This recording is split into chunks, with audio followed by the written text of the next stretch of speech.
is something out there attacking people. Creating panic in this city. Fear is a good thing. Helps us survive. He's still out there. There's no time.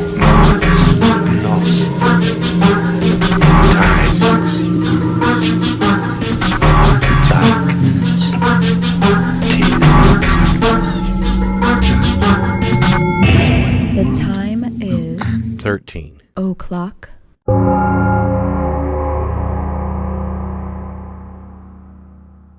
Hey there, episode 92.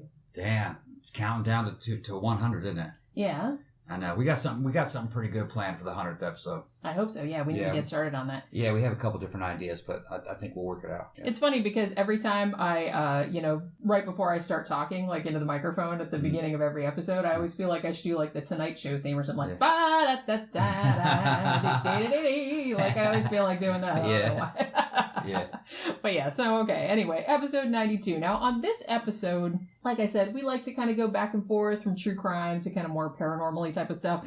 And we're going back on this one. This is kind of going back to our 40-in type of thing where, you remembered that book that you had as a kid where you had the frog and the frogs and the rocks and everything like that. Coal, yeah. Yeah. And this was a similar thing, and I brought it up before, my childhood book, Strange Stories, Amazing Facts, from Reader's Digest, which came out in 1968, 1972, something like that.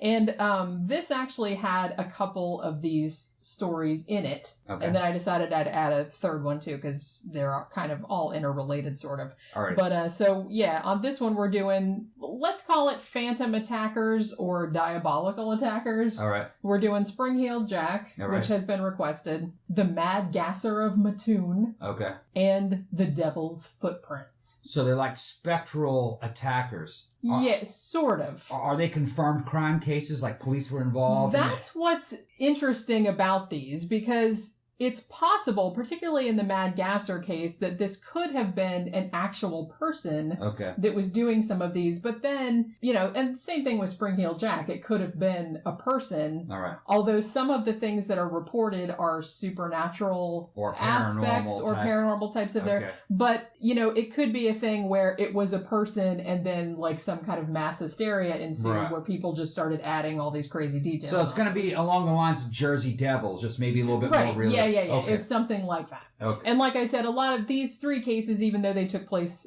in, different time periods and different places, they're usually kind of all tied together by that type of thing. All right. But before we do that, let's kind of get into our shout outs and our news stories and stuff like that. Obviously, my book, The Faceless Villain, I'm still working on the second volume, trying to get it out this summer. So it'll be out this summer, I swear. I'm really working very hard on it and, just spending hours and hours a day. And like I said, the research, it takes a long time, but it'll be out this summer. Probably going to get a better microphone. Yeah, eventually, before I record the audiobook. Yeah, we're going to try to up the game on the audio I definitely want to. We had a few complaints about audio quality, and really there wasn't much we could do about it with the equipment that we had. Yeah. So I guess we have to take it up a notch. Yeah. So, we're just going to have to bite the bullet and get a microphone. Because, this one is, it's all right for the podcast, but for the audiobook, I think I'd like to have a better one. I know. Also, if you haven't checked out our newest movie review, it was Beyond Reanimator from 2003, so go check that out if you would like to. And like I said, that's probably the last of our H.P. Lovecraft ones for a while, although we are going to do a couple more in the upcoming weeks. Yeah. So, we got some more. We got some more Lovecraft planned. It's just that we're not quite ready for it yet. Yeah. Also, be sure to check out our Zazzle store at zazzle.com/13 o'clock, and there's t-shirts and a tote bag. Check out our Patreon page and our blog at 13o'clockpodcast.wordpress.com, which has a link to a PayPal account if you'd like to make a one-time donation, if you'd like to financially support the show. And I'd like to also shout out to our two newest patrons, who are Brandon and Victoria. Yeah, thanks, guys. Hey, thanks, you guys. And we're having a big boom of new patrons. Yeah. Patreons, yeah. Patreon patrons, supporters. whatever. And some people just send us money. Which is very cool. That's and all we cool. always appreciate anything that you can send us. Yeah, so, I got upping the audio quality on the list because of all that, too. We're getting more paid subscribers, so it's time to invest back into the equipment for the show. Yeah. Also, would like to mention our friends Adam Sane over at Conspiranormal. Yeah, that was fun. We recorded a show with them. We were pretty drunk. Yeah. And the best part of it is their special Patreon part of it. Yeah, we did several parts. Well, mostly we talked about different we talked about the podcast and different topics. Yeah. But then on the Patreon only one we talked about movies. Yeah, by then we were pretty deep in the drink. We were pretty liquored up. Yeah, it was funny. It was hilarious. I was kind of afraid the next day because I'm like, was I even being coherent? I'm not sure, but they said it was fine. Yeah, we were kind of being coherent. That's okay. It was just funny. It was funny. But the meat and potatoes, the pedestrian show for the regular listener, that was just pretty much like a straight show. It took a while. Yeah, I think Mojito started getting to it. Once we got to the end, it was just kind of like, I don't even know what I'm saying anymore. I don't remember it. Yeah. Also, I want to give a shout out to a blog called Beware the Zine. Evidently, it's British, and the person that runs it had actually wrote a review of our show. Oh, I didn't know. And it's actually very funny, and it's very well written. Oh, yeah? This was brought to my attention by one of our fans, Gareth. Okay. Now, Gareth, I apologize because last time I mentioned Gareth, I said he was Australian. That is not the case. He is actually British. Oh, shit. Well, see, what ended up happening is that we have two super fans. Yeah. One of whom is British and one of whom is Australian. Okay. And as it happened, they both sent me messages on Facebook at the same time. You got them confused. And for some reason, I mixed up, I know where they're from, but for some reason, when I was recording the show, I forgot. Okay. So I'm sorry I said you were Australian, Gareth. Yeah. I remembered you. I do actually remember you from the UK. And thank you for pointing out that Beware the Zine had reviewed us. Yeah, you mentioned it, but I haven't read the review yet. Yeah, I'll have to read it to you. It's actually very funny. Okay. And now our Australian listener, Matthew. Yeah. He's the one that always listens to our show with all his chefs and stuff like that. Oh, yeah. The whole kitchen crew. Yeah. He is opening a new restaurant. Oh, in awesome. Brisbane, Australia. Cool, yeah. Called The Little Social. Little Social. Is he taking his crew with him? From the other place? It sounded like from what he was talking about. I'm not sure. We'll have to find more details. He'll contact us. But I have some details on the in my Facebook, so I can actually put little details in the description. If he gives us the information, if he gives us enough information, maybe some photos, we can plug his restaurant. Yeah, I can make a little commercial. We'll plug his restaurant. Yeah. And I believe it's opening on May 25th because he said the Friday, so I'm assuming it's the Friday after this show comes out. All right. So if you are in the Brisbane area in Australia, and go check that new restaurant out because that's one of our super fans. Yeah. That's whose restaurant that is. Isn't that neat? All right. So now let's kind of these are sort of also shout outs, but also sort of news stories. The Angry Gay Pope, who has been on our show 3 times. Yeah. He was actually on one of our very early episodes, like the 4th one or something like that. So his YouTube channel, The End of Scientology, was taken down. Yeah. Now, YouTube policy got him with and Scientology. Yeah. What ended up happening, the videos that the Scientologists complained about have been up there for 10 years. Yeah.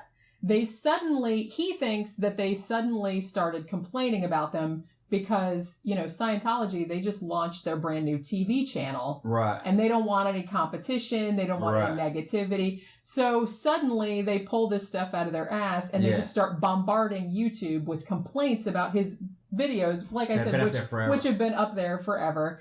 And, the complaints that they're making don't have anything to do with the content of the video. But I'm assuming that they just had so many. And here's the thing. Scientology, since their new TV channel is starting and stuff like that, they actually paid a lot of money for advertising. Yeah. I have seen commercials for this channel on AMC. Right. And shit like that. Spooky. Like when I'm watching Walking Dead and crap. The media has just atrophied to the point to where they'll take anybody's money. They've just lowered themselves down to where they'll actually even serve Scientology in this way. Well, I mean, that's the thing. Scientology has a shit ton of money, so it's like, shit ton of money and nobody watches television anymore. Right. So, But yeah, so anyway, his channel has actually gotten taken down. I think most of his videos have been backed up because he actually did lose his channel before, many years ago. Yeah. The End of Scientology was actually his second one. He'll make a comeback somehow. But he will make a He contacted me. He was upset about it. And he contacted me through, just phone. And just said, man, you got to diversify. I would run another channel also, maybe like urban exploration. He goes, I've been thinking about that. Can you have one show kind of launching another show?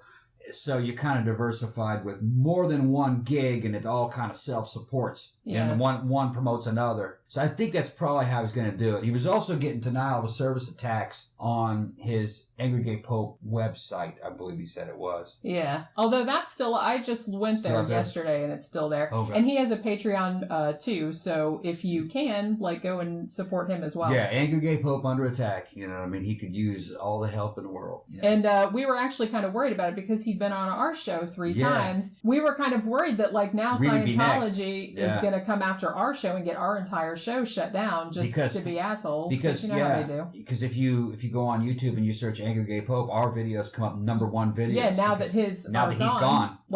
So our interviews with him are the first ones that come up, and so what I did was I actually just changed them to private. Oh, you did? So just the 3 that we had with him, just until it all blows over, because I don't want Scientology crawling up my ass and getting our whole entire channel shut down when only 3 of our videos are about them. Right. Because you know how vindictive and spiteful those bastards are. Yeah, and they have lawyers, you know what I mean? So what they'll do is they'll say, well, what little things have this channel, what rules have they broken, and we'll focus on that. And if you look at YouTube's policy, everybody's breaking rules. Everybody. So that means, they could just take any video they want down. Pretty much. Basically. So, yeah, if someone gave them enough of a... They'll take your videos down. Yeah, if someone bitched at them enough, then they would. And if you have 3 community guideline strikes, they take your whole channel down. Right. Which means that we'd have to make another 13 o'clock. Which that brings me to another subject. We got to start getting on other platforms because YouTube just can't be trusted. We got to have them.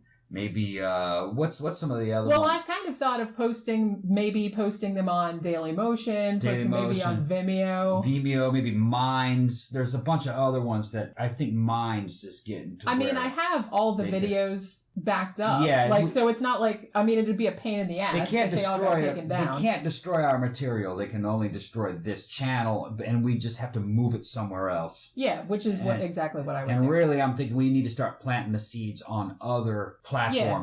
So if this one ever got shut down by some kind of a mutual enemy like Scientology, it wouldn't really affect us that much. Just the traffic would shift over into more established channels that we already had somewhere else. Yeah. It's just not safe to run YouTube alone. You can't trust YouTube. Yeah, but like I said, I've got all the shows backed up, so, if any, and all the audio ones I have hosted elsewhere. Right. So, the audio doesn't have anything to do with YouTube. Okay, so the only other news story that I wanted to mention was that Guy Lyon Playfair, the famous parapsychologist, probably best known for his work on the Enfield Poltergeist case and his book, This House is Haunted, has passed away. Yes, Guy Lyon Playfair has become one with the Force. Yes, he died on April 8th, 2018. Leaving behind some really good Poltergeist material. Yes, definitely. Go out and get a copy of This House is Haunted by Guy Lyon Playfair. It's a very good book. Playfair. And actually, that book was sort of like the template that I wanted to use when I wrote The Unseen Hand, because it's very matter of fact. It doesn't embellish anything. Right. It'll have negative reviews. Boy, it's so dry and boring. That's because it's nonfiction. He's telling you what he saw. Yeah, he's not making it like a horror movie. And like I said, that was really what I took away from that book and what I really liked about that book, because to me, I thought it made it scarier. Yeah, I found But it was just very matter of fact. Found the book after I had my own poltergeist case happen with my family. I found it years later when I was a teenager in high school. And I read it and I go, this is what happened to us and my family. It is poltergeist. I wasn't really sure what to call what happened to us. And that story's in Mammoth Mountain Poltergeist. Jenny did a beautiful job on it. Well, and that book is kind of in that same vein Yeah. as This House is Haunted. Yeah. It's like you want to make it a good book, like an interesting read, but I didn't, you don't want to like embellish things too much. No, you got to stick true to the story. You know? Which reminds me, we gotta record some more for NPR. Okay. I gotta get to that too. So we gotta contact NPR and record about another 15 minutes of material that they needed. We'll just record it here. Okay. All right, we can do that. Now, let's get into our main topics. So the first one I want to talk about is Spring Heel Jack. Yeah. This isn't Spring Heel Jim from Morrissey, right? No. Okay. Great song. Well, yeah, but that's what he was saying. Well, Spring Heel Jack is a very, he's probably pretty well known in the U.S. too, I guess, but he's a very well known like folkloric thing in British history, because that's where the first stories came about. And like later on, there were a lot of like fictional, there was a Penny Dreadful about him and stuff like that. Okay. The weird thing about this figure is that, like I said, he seems almost like it could be a dude. Right. Like doing this kind of stuff, but then all this other like kind of confabulation happened around him until suddenly now he's almost like kind of a demonic or a supernatural kind of figure. Okay. So here's the thing. We're going back to London, 1837. Now there were actually 2 reports from 1837 of Spring Heel Jack, although these didn't come out until later on. Okay. But these were, allegedly, the first sightings of him. All right. They were discovered much later. After. Okay. Yeah. So we don't know if they're actually historical. Right. These came out like later on. This actually happened in October 1837. Now, apparently this girl, Mary Stevens, she was a maid or a servant or something like that. She was walking from Battersea, where she had been visiting her family, to Lavender Hill. And when she's walking through, like past this alley or something like that, this guy jumps out on her and starts but basically like a sexual assault, starts tearing at her clothes, starts trying to kiss her, all this other kind of stuff. The only weird thing about that was that she said that he had claws and that his grip was cold and clammy like a corpse. So that, like I said, that could be a dude. That sounds plausible. Like something like that could happen. It does happen. Now, however, the following day, evidently several witnesses reported a guy that kind of looked like what she described jumping in front of a carriage, which made the carriage driver freak out, and he like steered the carriage when it turned over and he got hurt. And then a bunch of witnesses who saw the accident said that the guy that had jumped in front of the carriage then jumped over a 9-foot wall, laughing and babbling in like a very high-pitched sort of noise he was making. So they're saying he jumped straight up, right? No, you can't jump over a 9-foot wall. I know. Unless you're a tall guy and you can grab the top of the wall and swing yourself over. So they're saying he jumped over it and his feet. Yeah, like boing. Now maybe it appeared to be that way though. Right. But I'm saying that was just the way it was reported. So that was first the first unusual thing. It's like this thing like bounced over a 9-foot wall. Okay, now this report, where does it first appear? That I don't know. You don't know. It's just part of this myth, though, right? Right. Like I said, these came out later. Okay. Now, when the story started to get widespread was in about January 1838. And this was when the Lord Mayor of London, they were having like a little public session or whatever. And he says, I got this letter from some guy in Peckham, and he says that there were these 2 upper-class twit guys. He didn't say who they were or anything like that, but he's like, oh, well, evidently I'm hearing rumors that there was a wager between these 2 men that one of the guys would go around town dressed up in various costumes, either a ghost, a bear, or a devil or a demon type of thing. And he would go around like as a prank, like scaring the shit out of people. That sounds very dangerous. Yeah. I think 1830s in England, I think that civilians in that time could own firearms. So you could get your ass shot off. Well, yeah. I think 1830, I think at least noblemen probably had access to guns. Because you couldn't get away with that in the Deep South. You go around scare some people in the Deep South today, you can get shot with a shotgun. Well, see, that's why I always wonder about like all these people that do pranks, like I'm going to go dress up as a clown and like go stand in the dark and creep people out. That's I'm like, you're going to get dangerous. your face shot That's off. very dangerous You're in the going to United get your States. face shot off. Yeah. Even in other countries. Even in right? other countries, Even right. in other countries, that even if people don't have guns, you're still going to get your ass stabbed or punched in the face or something like that. It's a dumb thing to do. But the funny thing is that the Lord Mayor, he is quoted as saying, it says, "The wager has been accepted and the unmanly villain has succeeded in depriving 7 ladies of their senses. 2 of whom are not likely to recover, but to become burdens to their families." Oh, damn. Which I love it. Damn. You don't get any more British than that. You That's really some old, don't. That's some old school British stuff coming. I like that, though. I do too. That's why I said I got to That's quote awesome. that. That's some hysterical. Old school British stuff. But yeah, so apparently this letter that he had received said that there was some kind of like nobleman that was going around playing pranks dressed up like a ghost or like a devil. He was going around to ladies' doors and making them faint and go into fits or whatever like the Victorians do. Now, even at this stage, now the Lord Mayor is still thinking this is a guy. Yeah. But then it's like after that public session, there was another public session a little while later, and he had this big stack of letters. And all these people around various parts of London had written to him and said, yeah, like there was a guy and like he jumped on me in an alley or he came to the door or something like that. At first, like I said, they think it's a person, but some of the reports had some weird little details. Like some of the women said that the guy had metal claws or what looked like metal claws. And later on, some said that he had spit blue flame at them or white flame at them. This would make an awesome movie. I think, well, it has been made into several plays. Okay. It's, he's a comic book character, stuff like that. And also that he had like red reflective eyes. Like I said, just like in the reports about the carriage, a lot of people said that he could bounce really high. Like he could go from the street to the roof. And he was always like jumping from roof to roof and stuff, like he could jump really high in one go. Well, there may be something to that because you can look at who are those acrobatic guys? Like the Cirque du Soleil or like parkour type. Parkour type guys. Maybe there was a guy around that was doing an early form of that. All right, young guy. The buildings in London at that time, well, actually probably all across the English cities were built really close to one another. Yeah. So if you got on top of one, it's easy to jump to the other. It was only a few True. feet. So the modern sensibilities would be really impressed by, jumping across rooftops. And you're imagining an American city. Jumping across those rooftops would take Superman. But jumping across rooftops of English buildings of the day, that's maybe the alleys were only 3 or 4 feet across. So yes, they were just bouncing jump from one wall to another. Right, yeah, so it might have been somebody kind of doing parkour, an old version of that.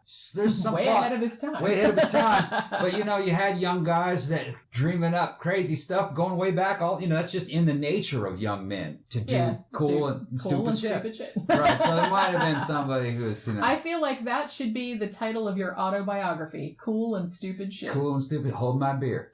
That's hold my beer. All right. Now, probably the original story about Spring Hill Jack that I read in my Strange Stories Amazing Facts book, which kind of captured my imagination back when I was a kid, it had these two particular reports in it because these are probably the 2 most famous ones. The first one of these happened on February 19th, 1838. And this was a girl named Jane Alsop. And she was in her father's house. Someone knocks at the door and she opens it. The guy says, "I'm a police officer. We've caught Spring Heel Jack over here in the street. Right. Bring me a candle." So she brings the guy a candle, and she's all excited. Woo, I'm going to see Spring Heel Jack. He's going to get caught. Right. And then the guy, he had like a cloak on, and he throws the cloak off, and the quote that she gave was, "He presented a most hideous and frightful appearance." Okay. He vomited blue and white flame from his mouth. Okay. And his eyes resembled red balls of fire. Well, you see, this isn't as crazy as it sounds. Okay? No, it doesn't. You can put pure alcohol in your mouth, and if you have a lit match or something like that around, of course, you can blow fire. People blow fire today. Yeah. And if you're looking at it at the right angle, that fire would reflect back in your eyes, and they would look like red eyes. Yeah. And maybe somebody back in those days, hadn't really seen that trick before. They might be very impressed. That's what I was thinking. Right. And she also reported blue flame. It's blue. That's alcohol. Yeah. In those days, probably gin. Yeah. She also reported that he was wearing a big helmet. Yeah, okay. And that underneath his cloak, he had like a really weird, like a tight-fitting outfit, like a white oil skin. Evidently, then he started grabbing at her and stuff, and she screamed, and then he ran away. That sounds like a guy dressed up to be an acrobat. That's what I mean. And this description of Spring-Heeled Jack is probably the most widespread one, with the oilskin, the cloak, the red eyes, the flames, the claws. Yeah. Yeah, so that's usually when people say Spring-Heeled Jack, that's usually the description that they use. Now, there was another one 8 days later, February 28th. There was this other girl named Lucy Scales. She was 18, and she and her sister had been visiting their brother, who was a butcher, and they were walking down an alley or something like that.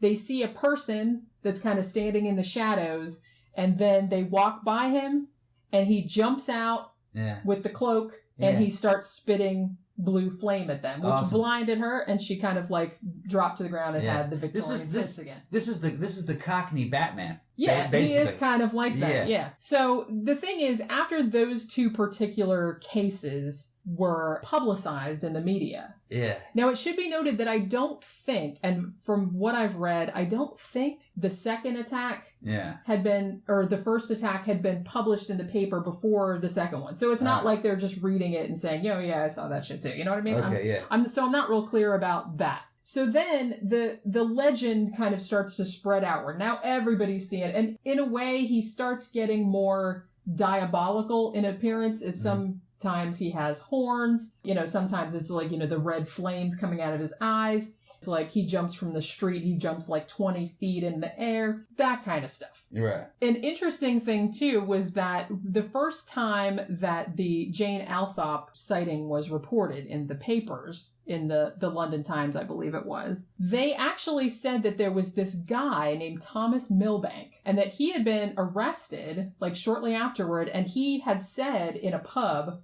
according to witnesses, that he was Spring-Heeled Jack. Oh, you know that there'd be a lot of guys bragging that, that was me. Yeah, so he got arrested for that, and when he was arrested... But what would be the crime? Harassment? Well, yeah, he was like grabbing women and like clawing at them and, Was anyone actually injured, though? Not doesn't sound fatally. Like it. And it doesn't sound like anybody's been killed or seriously injured. No. It sounds like to me, it sounds like a prank. That's kind of what I'm going for. Now, if you could actually confirm that these stories date back to that time and they weren't things that were invented much later, I'd have to say that this probably happened. I think it did too. Yeah. Like I'm saying, some of the other reports that maybe happened later on probably could have just been people saying that they saw the same thing. Interestingly, this Thomas Milbank fellow who had said in the pub, I'm totally Spring-Heeled Jack, when he was arrested, he was wearing an outfit very much like the one Jane Alsop said. He had like white overalls, he had a big cloak. What did he do for a living? And they found a dropped candle. I don't know. It didn't. Wonder what the white jumpsuit is all about. Is that just, was that a common workman's clothes? I don't think so, because it's mentioned a lot, so it must have been something unusual. Right. But the interesting thing was he wasn't convicted for anything, because her account said that he had breathed fire, and Thomas Milbank is like, I can't do that. Right. So he got off. But after these reports and after the whole Thomas Milbank thing,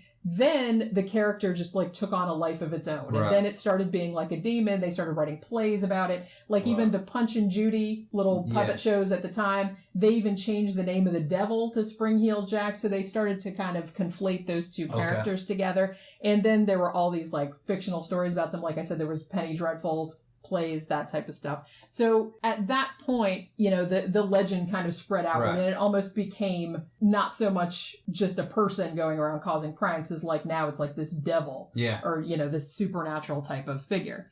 And one of the most famous sightings from later on was from 1877. And apparently there were all of these soldiers in these barracks in Aldershot. I guess I'm pronouncing that right. Mm-hmm. And evidently there was a sentry on the camp, and he looked out into the dark, and he saw what he called a peculiar figure coming toward him.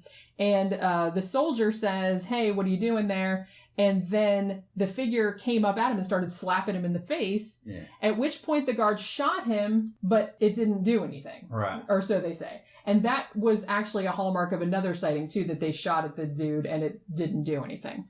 There were, other sightings later on, but none of them quite as spectacular. Now, as you said, really, even from the beginning of the phenomena, with the Lord Mayor coming out saying, I got all these letters from this guy, they were pretty sure that this was a person dressing up in outfits and trying to scare the shit out of people just because they were being a dick or they thought it was funny or whatever. It was like Victorian Jackass, I suppose. Yes. Now, one of the people that is usually associated with the phenomena was the Marquis of Waterford, otherwise known as the Mad Marquis. Okay. Now, this guy, kind of a young aristocrat, and, rumors about him kind of started circulating way back in the 1840s. And he was kind of known for being kind of a jerk. He'd go around being kind of a vandal. He would, played cruel pranks on people. He wasn't a big fan of women. He liked to, go around kind of claw on them and shit like that. Yeah. He got into fights. He drank a lot. So he actually was in the area when the first incidents took place. Now, he actually died in 1859.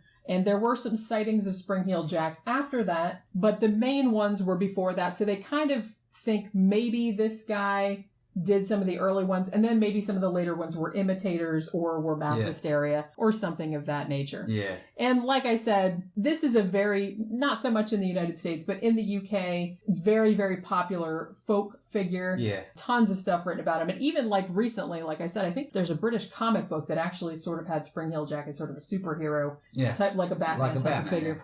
Yeah. Okay, well, you pretty much kind of covered it. If you ask me, I think probably what the deal was is that you had a situation kind of like what you have here in the United States with the clown sightings, the killer clown that's sightings. Kind of what I was thinking. Right. We have a band called ICP, the Insane Clown Posse. Well, everybody knows that. Everybody knows that. And their fans are known as juggalos. And juggalos are hilarious, if you ask me.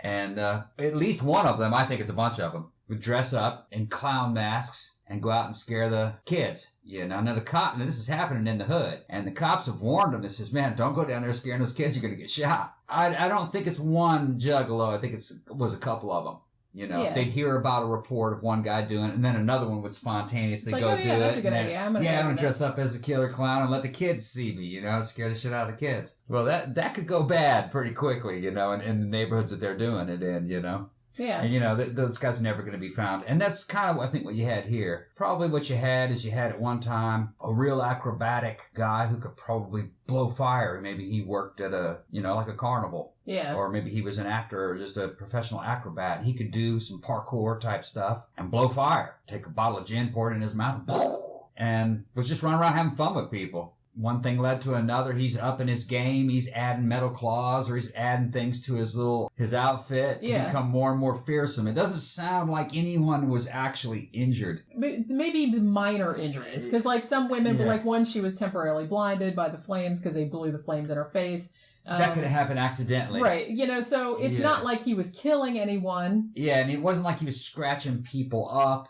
It sounds like he was just a prankster and an acrobat showing off his abilities. Look at me, Yeah. And you're tripping people out. For all you know, he might have been a 17-year-old kid. And then you had copycats, and the legends grew. And like I said, as it's started to appear in the media, other people might have got the idea to do the same thing, or people might have been making false reports saying, I saw it too. And I don't believe he was jumping over 9-foot walls in a single bound. I think he was going over them. It's just that he was doing it in such a flamboyant way that to the observer, boy, it seemed like he, jumped, in a single leap like Steve Austin, $6 million man jumping up and landed on the top. He did something real acrobatic and it looked cool and, Interestingly, one of the later fictional stories about him, whoever wrote the fictional story actually gave him spring boots. And they said that's how they explained that he had made these boots that had springs on them and he could boing around like that. If you have two buildings close together in a real narrow alleyway,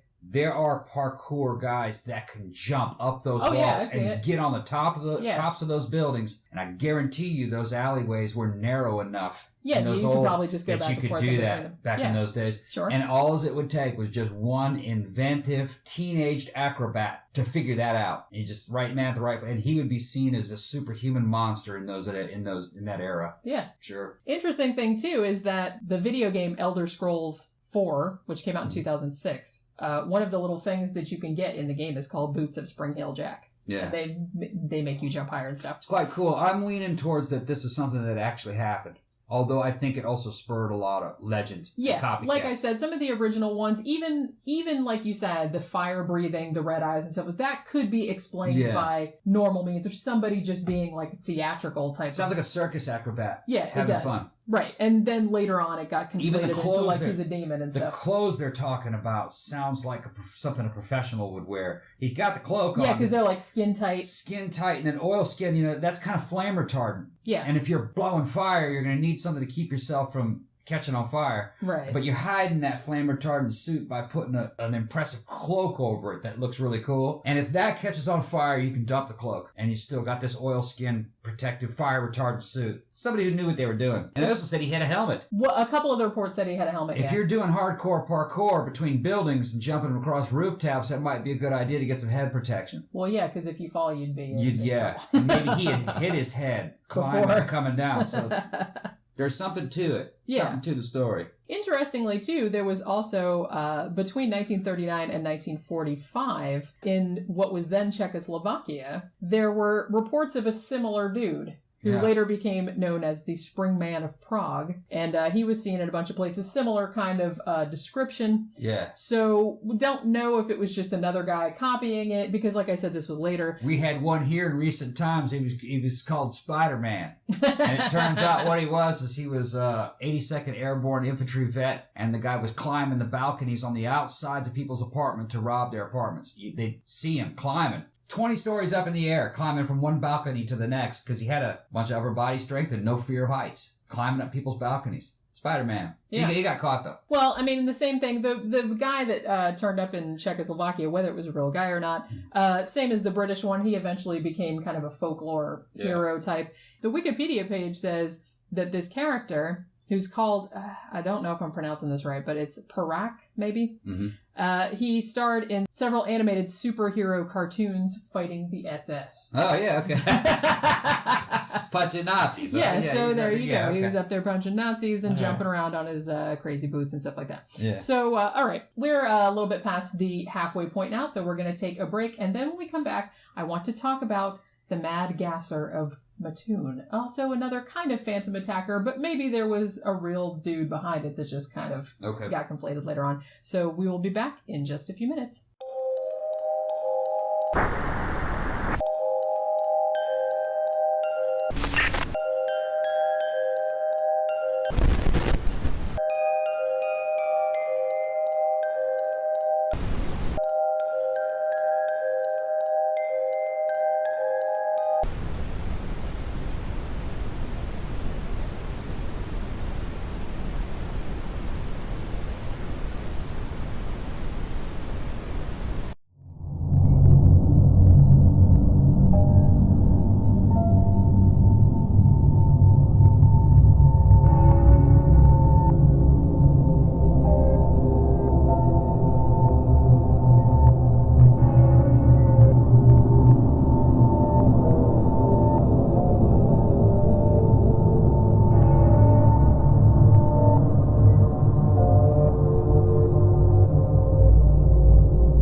All right, and we're back. Yeah. Now, this is kind of an interesting story. This, known as the Mad Gasser of Mattoon. Although the interesting thing about this, it actually happened in 1944 in Mattoon, Illinois. However, what I only just recently discovered before we started recording this show was that in Virginia in 1933, there was an almost identical outbreak. So I don't know if it was like the same person or if it was a copycat or something. This goes back to the to the first part of the show, we were talking about Spring Hill Jack. One of the most important factors is the dates. You have to be able to confirm that the reports are from the place and time. So as long as you can do that, then, if you can actually kind of nail it down to where, yeah, this is a good report from a reliable witness or a reliable source, and it is contemporary from that time, then the chances of the occurrence being true actually go up quite a bit, if you ask me. So like Spring Hill, like I was talking about Spring Hill Gym, did it happen? If the dates check out, then yeah, it probably did. And if the dates check out on this kind of stuff, then maybe it happened. It's, as long as the claims are not too fantastic. The interesting thing about these Mad Gasser stories is that they're not necessarily, they didn't really take on a supernatural aspect until later, but the interesting thing about them is that it's totally feasible that it could be a person, but the interesting thing is that there wasn't really a lot of evidence left behind if this indeed was a person, because there were a lot of attacks. Now, generally, like I said, Mad Gasser of Mattoon is the more famous one. That happened in 1944. But I don't know if I'm pronouncing this either, but in Bodetort County, I guess is how you pronounce it. Where is this? In Virginia. Okay. In 1933, All right. Evidently, it was a few days before Christmas, and this is the first known attack, okay? Okay. So it's about 10 o'clock at night, and there's this Mrs. Cal Huffman, and she's in her house, and she said that she smelled a strange gas, like she suddenly smelled something in her house, and she started feeling really nauseated. So then she goes to bed, her husband stays up, and sees if he can, see anybody outside. He doesn't see anybody, but then half an hour later, another wave of gas comes into the house. And so they call the cops and everything. So the cops come, and then there's another one. Like, also all this gas is like coming in the house. Now the gas is visible, or is it? No, but they smell it. And did the cops smell it also? Evidently. Now it says the victims reported that the gas caused them to become very nauseated. They got headaches, and their mouth and throat muscles constricted. Okay, now is there any way we can actually confirm that this is a true news like I said, story? this was evidently a police report, Evidently, as far as I know. As far as we know. Yeah. Now, they said that this family, the Huffmans, they had a 19-year-old daughter, and she was the one most affected by the gas. She actually had to be put on a respirator for a few days. She had convulsions for a few days following that. Oh, hold on 1 second. This is 30s, right? 1933, yeah. Did they use gas to run the ovens? And, well, see, now, that it's interesting because in the first Gasser reports from the 40s that happened in Illinois, that was actually the first thing that most people thought of. They said, oh, well, maybe something's wrong with the pilot light. Right. But a lot of them said that the gas didn't smell like that. It smelled real unusual. Okay. A lot of them reported that it smelled really sweet. The interesting thing, too, later is that a lot of the later reports said that the gas not only made them sick, but also paralysis. Like it caused their legs to weaken, or if they woke up, they couldn't get out of bed. You know what that sounds like? What's that? Sounds like something based in opium. Yeah, possible. Opium has kind of a grape smell to it. Maybe that's what they're talking. Maybe somebody was using some kind of an opium gas, something to knock people out. But Weird. like I said, yeah. So evidently this 19-year-old girl, she was taking to the doctor. Now they couldn't figure out what kind of gas. They said, well, some of it might have been hysteria because she's a girl, and how our emotions. Yeah, they're gonna get a hysterical. Roll and stuff. But they did say there was some gas, but they couldn't figure out what gas it was. They said they were able to rule out it wasn't chloroform, it wasn't ether, it wasn't tear gas, but they couldn't figure out what it was. Now, they said that underneath a window of this house, they did find footprints. Interestingly, they were women's shoe prints, like high-heeled shoes. Huh. And this was something that would be reported or that would be found in a few of the other attacks. Yeah. That it was like a woman's shoes. So there were a bunch of these attacks over the year in this particular place. Yeah. Where people were saying they would be in their house, or they would wake up, or they would be in their house in the evening, and then they would smell something. It would make them sick. Yeah. It would give them paralysis or give them various other things, and then sometimes they would find footprints under their window. Sometimes their screen would be slashed. Although nobody ever broke in or anything like that. A few times, prowlers were seen on the property, but they could never be apprehended. You know what this reminds me of? What's that? There was a real famous terrorism incident over in Russia where some Chechen rebels took over a movie theater. They had suicide bombers and female suicide bombers and guys. And the Russian SWAT teams used gas to try to put them all to sleep, put everybody to sleep in the theater so they could go in there and get them. Well, the gas that they used was kind of a morphine type based gas. And it's nearly impossible to dose it in that situation. Yeah. It killed a lot of the people that were in there, but they were able to successfully complete the mission, even though they killed a lot of civilians with this gas. Because, how do you dose it? Right. You know what I mean? The people in the back of the theater got most of it, and they just fell asleep and died from overdoses. Yeah.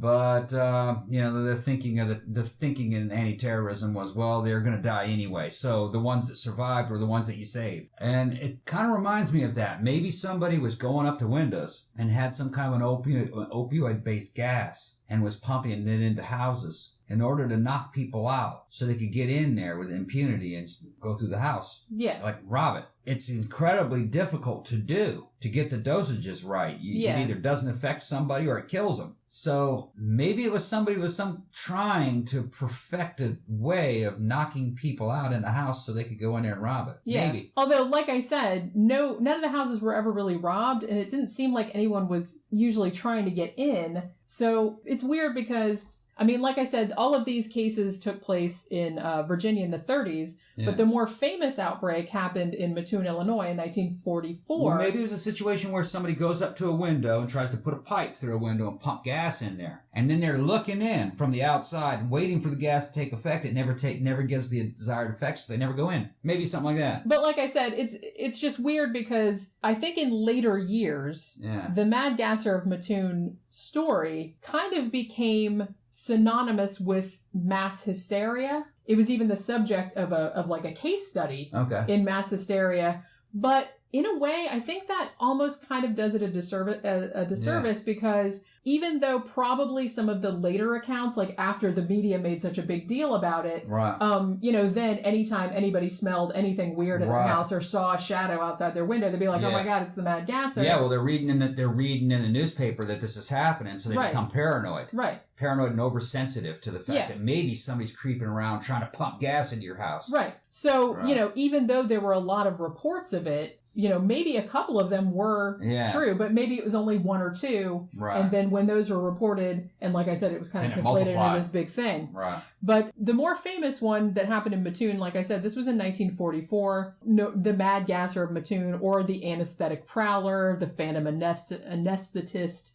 Now, the first one of those actually happened on August 31st, 1944, and this was a guy named Urban Rafe, and he woke up in the middle of the night, and he said he smelled something weird. Then he said that he felt really sick, and he felt weak, and then he started throwing up. Now, the first thing he checked was the pilot light. Yeah, that sounds like carbon monoxide, but he said, they said, there was nothing there. Now, later on that same night, there was another neighbor who lived close by, and she said that she woke up in the middle of the night because she heard her daughter coughing and hacking, but then she found that she couldn't get out of bed, like she was paralyzed. The day following that, this was September 1st, there was a woman named Mrs. Kearney, and she reported smelling, there was a really, really sweet, very, very strong odor that came into her house. This was about 11 p.m. at night. Now, she at first thought, well, maybe it's just flowers. She said it was a very strong floral smell. So she's like, well, maybe it's just flowers, but the odor just got like stronger and stronger. And then her legs started becoming paralyzed. So she, her and her sister called the cops, and the cops came, but they couldn't find anything. They couldn't find any gas. They couldn't find any footprints or anything like that. But when her husband came home about an hour later, he said that he saw a dude outside hiding. Now, the interesting thing about this, and this, if you ever look up for artwork of the Mad Gasser of Mattoon, this is what he always looks like. And it's from this guy's description. He said the prowler was a tall man dressed in dark clothing wearing a tight-fitting cap.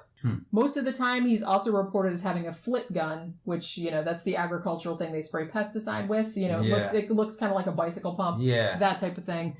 He often is reported with that. Now, interestingly, though, a lot of the later reports in Mattoon, Illinois some of the people said that the prowler that they saw looked like a woman dressed as a man. Now, if you'll remember, the attacks that happened earlier, some people said they saw high-heeled shoes. Although if you're going to go around like gassing people's houses, why would you wear high-heeled shoes? Yeah, if you're going to dress up as a man, why would you wear high heels? Yeah, because unless maybe she wasn't originally dressed as a man. Yeah. So even though, so there were a bunch of other reports later on after those ones were reported. Now, this is taking place in how large of an area, these cases? It's pretty much all in one town and like the outlying. There could have been some crazy old women running around That's what I'm thinking, yeah. So I'm with thinking some kind that of maybe noxious material pumping it into houses. For an unknown, maybe crazy reason. Maybe she's trying to reduce the value of the property so she can get into the real estate business, or drive people out because they're sinners. It might be something that weird. I mean, some people, like I said, if this was indeed a real person doing this, I think people are saying like, oh, well, maybe they were just trying to gas everybody in there so they could break in, even though no one ever broke in. I'm like, maybe if this was a person, maybe it was just a crazy person. Yeah, that's crazy people who just thought it was funny to like spray gas in people's houses. Probably more something along the lines of they sinned against God. It's going to be something like that. Jesus told me to do it. Yeah. Or, it's going to be a really crackpot reason. Probably. Now, the police did respond to a lot of these reports. Now, they didn't find any clues at most of the early scenes. However, on September 5th, this was this couple named Carl and Beulah Cortez. They were in the house, and then they saw like a white cloth, like a handkerchief, like on their porch. And apparently Beulah picks up the cloth and smells it, and then starts to get really, really sick. So she said that she starts vomiting. She said it felt like an electric shock. And her face swelled up. She got a burning sensation in her mouth and throat. And she also reported paralysis in the legs. Now, she's like, well, usually our guard dog slept on the porch, so maybe this gasser came up there and put this cloth, by the dog to knock the dog out or something like that. She said she also found a skeleton key on the porch. The interesting thing, though, is when this cloth was analyzed, they couldn't find anything unusual on it, like no kind of drug or anything. So at this stage, they're kind of thinking, okay, well, maybe this is a real person, but what gas could this be that's causing these types of symptoms? Now, they said that one that actually does do that is carbon tetrachloride or trichloroethylene.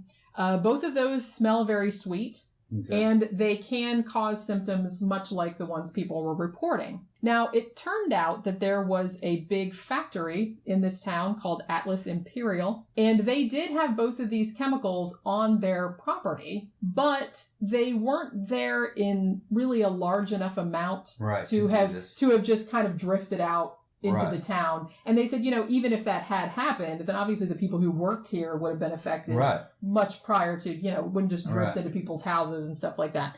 But they did say that those two chemicals could cause that. So maybe that's what this person was using. Yeah, but it's not a conventional chemical leak. This is what they're talking about is basically terrorism. It does, yeah, terrorism it does is what they're talking sound about. like that. Some kind of weird terrorism having to do some crazy person running around pumping gas. If these complaints check out, if they're actually from that time and they're from sources that are reliable, then that's probably what was happening. Yeah. And I said, I think some of it was hysteria. Yeah, I kind of think like maybe the early ones were probably a crazy person go around for real squirting gas into people's houses. But then as the hysteria grew, it got reported in the media. And then, it got to a point where cops in Mattoon, they were getting so many reports of it that they just started ignoring them because there's like most of them were bullshit. I can kind of relate to the story because I once had a little propane leak, an accidental propane leak in a house with a propane-driven dryer, clothes dryer. Yeah. And I took care of the leak. The leak was gone, but I kind of had this weird psychosomatic feeling, that I was still being gassed weeks later. But it wasn't. Yeah. The gas leak was taken care of. Yeah, but your paranoia would make you think, boy, my head hurts. I don't think I got that leak, Well, and that might have been the case here. Some people in this town might have been so afraid of this person who may well have existed that, psychosomatically they're causing these symptoms. Like, oh my God, I feel sick. I feel somebody just sprayed gas in I my have house. to get people to come over and say, do you smell any gas? And they're like, no. Yeah. And I think I smell gas. No. Yeah. So that went on for a couple of weeks. Yeah. Off and on, So I think maybe some of the attacks were real, and I think the other ones were like what happened to me. It was paranoia. The interesting thing about this, and I actually remember this short story from my childhood, in the 1930s, there was actually kind of a very popular short story called The Night the Bed Fell by famous American humorist James Thurber. And this was in a pretty widely available compilation at the time, or book at the time. And it had to do with a woman who had a paranoid fear that someone was going to put a tube under her bedroom door and spray chloroform into her room and knock her out. Right. And I remember this story because I used to have a book, like famous American humorist stories or whatever from the 30s or whatever. And I had read that story, and it's actually very funny. It's a very funny story. It's making fun of this woman. So it could be that this was where the idea came from, or it became conflated with that. Yeah. Because this story did come out before, even before the Virginia attacks, I believe. So it could have been that. But like I said, I do think that there might have been something behind this. It was only later on, after the story got picked up by Fortean researchers and stuff like that, that people started saying that there was some supernatural, or maybe it was an extraterrestrial or something of that nature. Which, why would that have to be? Like I said, you don't have to be supernatural to put some weird gas in a flit gun and go around spraying into people's windows. It was the 1930s. Gases were popular. So maybe that was a popular fear in the minds of people, of gas leaks. That's true. They weren't that far away from the gas lights, in houses. Right. Yeah. They probably used gas for cooking and other things, and there was lots of little, gas was a common concept. So it was something that you might be afraid of, kind of like today you'd be afraid of radiation. I can remember in the 80s we were terrified of radon gas. Yeah, I remember that. Just because a couple houses were found to have radon gas. Right. Kill you. Yeah. Kill you quick. Cancer. So, like you said, and particularly in that period, between the wars and stuff like that, with, gas attacks and, like you said, it was a very common household thing to use. Around, yeah. So that might have been where a lot of the fears came from. Like I said, not that I'm saying that this wasn't an actual person that might have pulled a few of these. How many reported gas attacks were there? I lost count.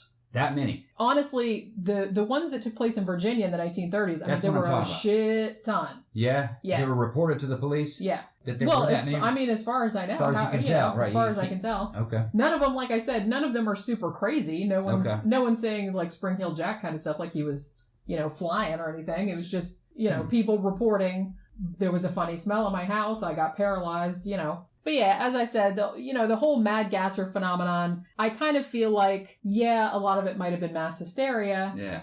But I kind of think that there was maybe a couple things that really happened that led to the later mass hysteria. Right. I don't think the whole thing was completely imagination. It looks like the reported cases number in the hundreds. Yeah. I'd probably think, maybe 10% of those were probably based on real things. So that's still dozens. Maybe some, that's there may still have been, a lot. May have been dozens of these attacks in the 30s in that town. And like I said, the interesting thing too, because remember I said that some of the earlier reports that happened in Virginia, they had seen a woman's shoe prints outside of the window. Actually, I think one of the latest reports that happened in Mattoon, Illinois, they also reported seeing high heel shoes. I don't know if it was the same person, like she was going from place to place, but that's kind of an interesting detail. Just say 2 dozen or 20 attacks. One person could do that in that town in that given period of time, and that could cause a panic, and you could have hundreds of reports, even though it was really only a couple dozen actual gas attacks. And I kind of feel like that's what happened. Something along that lines, until we know more. That's, it's going to be impossible to find out more, probably. It's just too long ago. But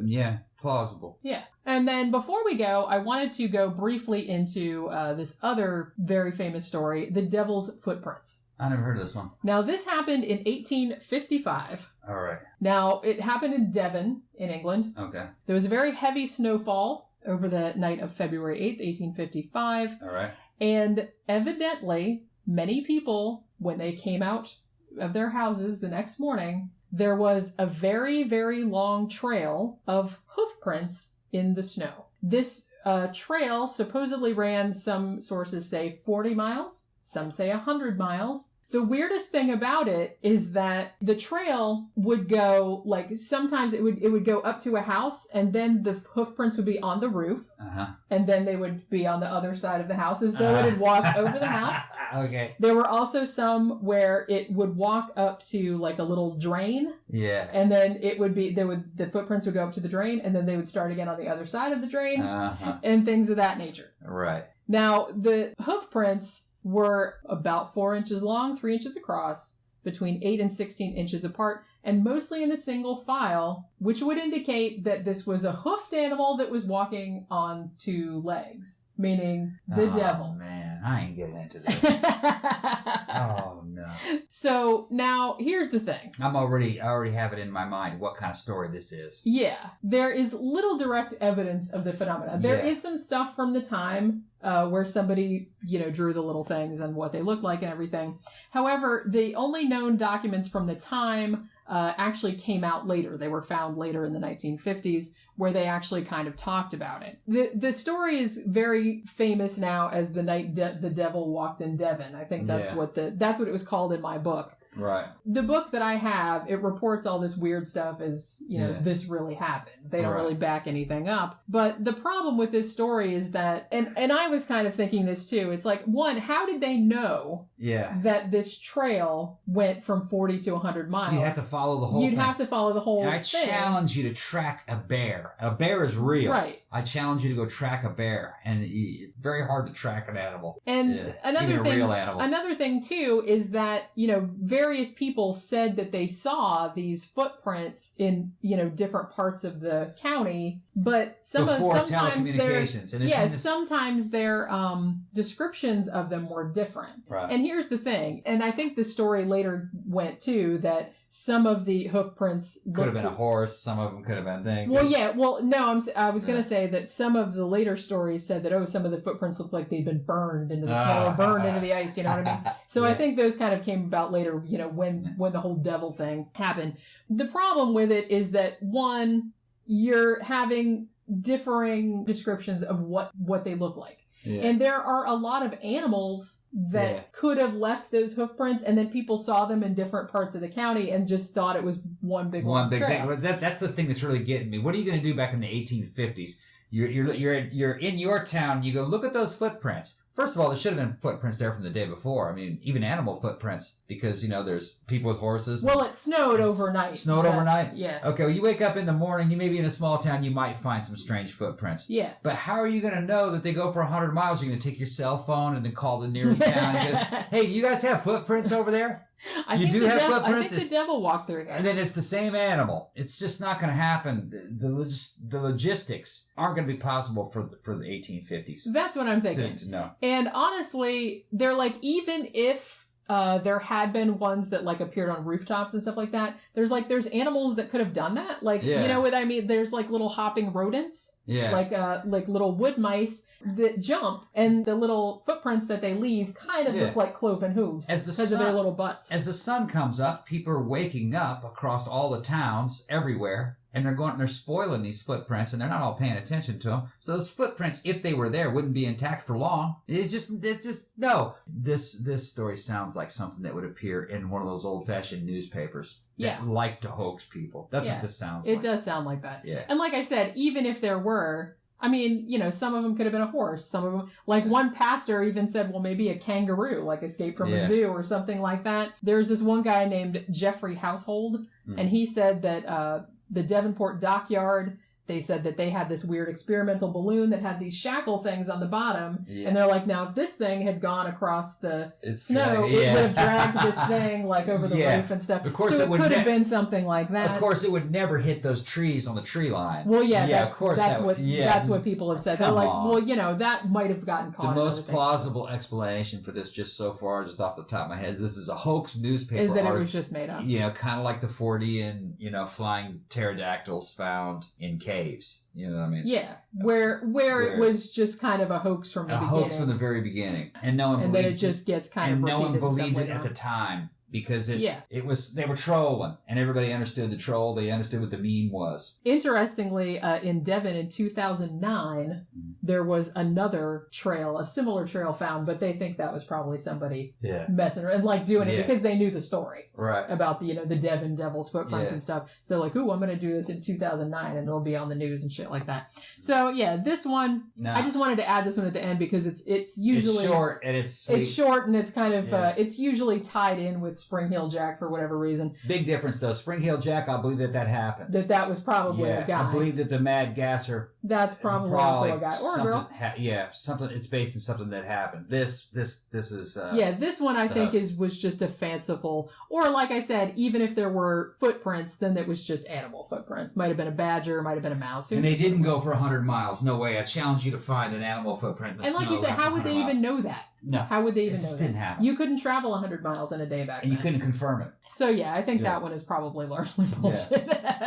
The devil didn't walk through Devon, England. Don't worry about it, you guys. All right, so we've gone over, so I'm going to end the show right now. Hope you enjoyed this kind of folkloric episode. It's, kind of fun. And remember, if you like the show, to like, share, subscribe, and share with all your friends. If you'd like to financially support the show, check out our Patreon page at patreon.com/13o'clock, or go to our blog, which is 13o'clockpodcast.wordpress.com, and there's a link in the sidebar to a PayPal account if you'd like to give a one-time donation. If you haven't checked out our latest movie review, it was Beyond Reanimator, so go check that out. Also, check out our Zazzle store at zazzle.com/13o'clock, and there are t-shirts and a tote bag there that you may purchase if you desire. And that'll do it for episode 92. We will see you next time. Bye. Upward he shoots by the springs on his